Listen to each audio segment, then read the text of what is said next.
कोई भी शिक्षक साथी नहीं है, इसके सामने चुनौतियाँ नहीं आती।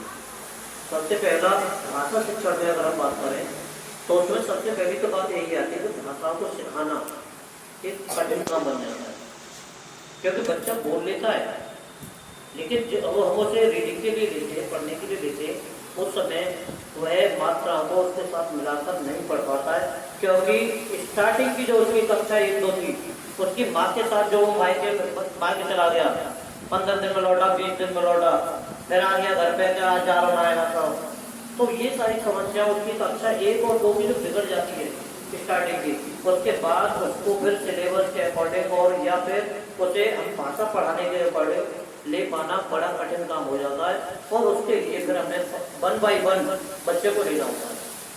जब हम बच्चे को एक एक करके उसको लेते हैं, कुछ बच्चे ऐसे भी पाए जाते हैं और मेरी क्लास में ही पाए गए कि वे बच्चे पढ़ ही नहीं पाते थे, लेकिन मैंने उन्हें अपने सामने बिठाकर किताब पढ़वाया ऐसे कि कोई बात नहीं, जैसा पढ़ना आ रहा वैसा पढ़ो।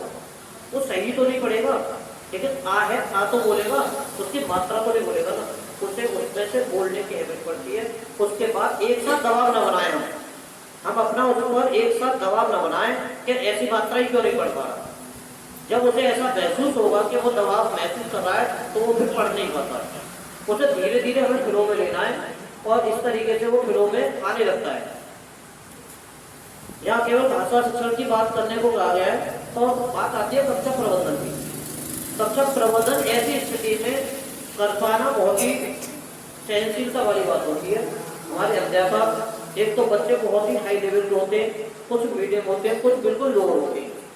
उस कंडीशन में उन सभी बच्चों को एक साथ ले जा पाना बड़ा कठिन काम हो जाता है, एक चुनौती बन गई है। वहाँ पर हम जो हाई लेवल के बच्चे हैं उनको उनके स्तर पर काम देकर और जो मीडियम है उनको हाई लेवल वाले बच्चों के साथ जोड़कर और जो बिल्कुल लोअर वाले हैं उनको अपने साथ लेकर, प्लस जैसे ही वो हाई लेवल वाले फ्री होते हैं उनके साथ में बैठाकर हम उनको पढ़ना सिखा पाते हैं। ये सब अनुभव है। जीरो की भी बहुत ज़्यादा अहमियत है। बच्चों को जीरो की वैल्यू को बताया जाता है और जब बच्चों को जोड़ घटा सिखाया जाता है तो बच्चों को यही नहीं पता भाई कैसे जोड़ना है। उनको हम ये बताते हैं भाई हमारे पास 4 बुक्स हैं और 4 बुक्स दूसरे बच्चे के पास है, तो ये बताइए कितनी हो गई जोड़ के। तो बच्चे ये बताते हैं भाई 4 और 4 8 हो गई हमारे पास। लेकिन ये सिर्फ अच्छे बच्चे बता पाते हैं, लेकिन जो बच्चे नहीं पढ़ पाते उनको ये पता ही नहीं होता कि 4 और 4 8 हो गई। तो उनको हम उनकी टॉफी के माध्यम से सिखाते हैं, टॉफी लेके आते हैं हम, तो टॉफी के माध्यम से सिखाते हैं। वो इस हिसाब से जल्दी सीख जाते हैं, क्योंकि खाने पीने की वस्तुएं होती हैं, अगर उनको इस हिसाब से सिखाया जाए तो वो जल्दी सीख जाते हैं।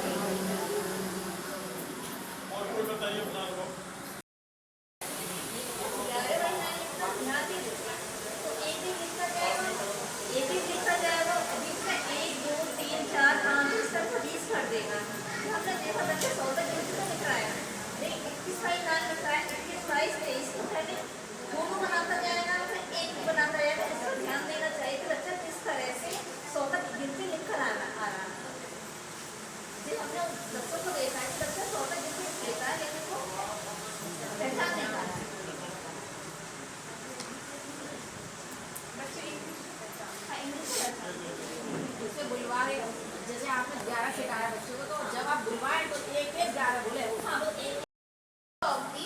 और हरी पट्टी के ऊपर कोई वर्ण ना सिखा करके उसको फूल बनाना सिखाया और फूल बनाने में उसे बहुत ही रुचिकर लगा और उसको सीखने के चक्कर में वो इस तरह से घुमाना सीख गई और जब वो उसका हाथ घूमने लगा तो वो वर्णमाला के अक्षर भी आसानी से सीखने लग गई।